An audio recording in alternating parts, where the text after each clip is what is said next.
রাজ্যে কেন বন্ধ 100 দিনের কাজের টাকা খোলসা করল বিজেপি।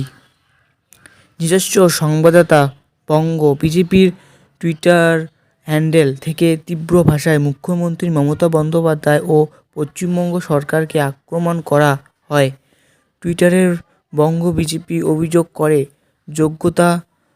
যোগ্যরা বঞ্চিত অথচ সরকারি কর্মীরা পাচ্ছে 100 দিনের টাকা। মাননীয় এবার বুঝতে পারছেন তো 100 দিনের কাজের টাকা কেন বন্ধ করছে কেন্দ্র সরকার।